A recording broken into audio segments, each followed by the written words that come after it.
जय श्री कृष्णा, राधे राधे।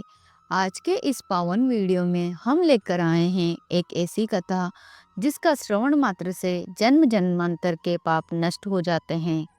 कार्तिक मास के शुक्ल पक्ष की चतुर्दशी, जिसे बैकुंठ चतुर्दशी कहा जाता है, इस दिन भगवान विष्णु और भगवान भोलेनाथ दोनों की संयुक्त पूजा का अत्यंत शुभ योग बनता है। तो आइए सुनते हैं बैकुंठ चतुर्दशी की पौराणिक कथा और जानते हैं इसका दिव्य रहस्य। कार्तिक मास के शुक्ल पक्ष की चतुर्दशी को बैकुंठ चतुर्दशी मनाई जाती है।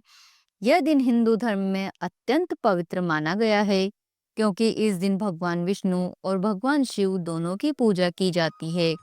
इसी दिन दीपदान का भी विशेष महत्व होता है। पौराणिक कथा के अनुसार एक बार नारद मुनि पृथ्वीलोक से घूमकर बैकुंठ धाम पहुंचे।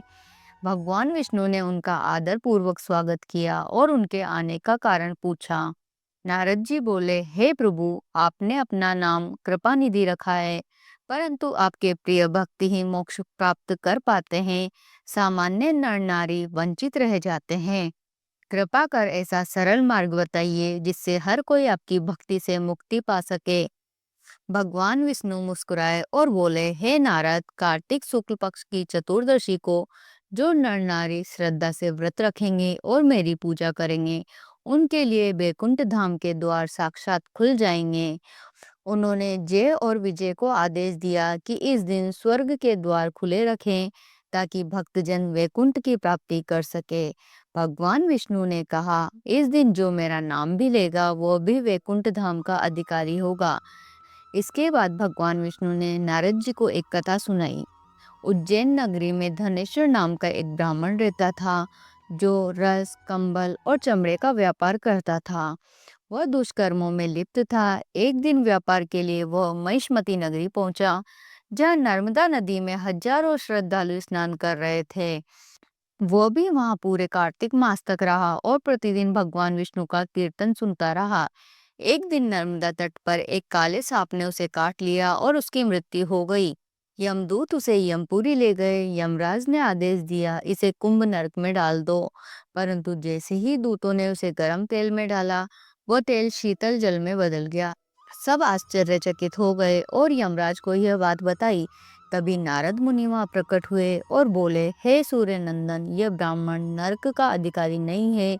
जिसने कार्तिक मास में भगवान विष्णु के भक्तों का संग किया, उनका कीर्तन सुना और बैकुंठ चतुर्दशी के दिन नर्मदा में स्नान किया, वो उनके पुण्य का भागी बन जाता है। अतः उसे नरक से मुक्त कर यक्षलोक में भेज दिया गया, जहाँ पर वह यक्षराज बना और कुबेर का अनुचर कहलाया। नारद जी बोले, हे प्रभु, जैसी कृपा आपने धनेश्वर पर की, वैसे ही कृपा इस कथा को कहने वाले, सुनने वाले और हुंकार भरने वालों पर कीजिए। बैकुंठ चतुर्दशी के दिन भक्तजन संतान प्राप्ति, मोक्ष और जीवन की सिद्धि की कामना से ये व्रत करते हैं। इस दिन भगवान विष्णु ने भगवान शिव की आराधना कर सुदर्शन चक्र प्राप्त किया था और भगवान श्री राम ने रावण वध के उपरांत ब्रह्म हत्या के पाप से मुक्ति हेतु इसी दिन भगवान भोलेनाथ की पूजा की थी।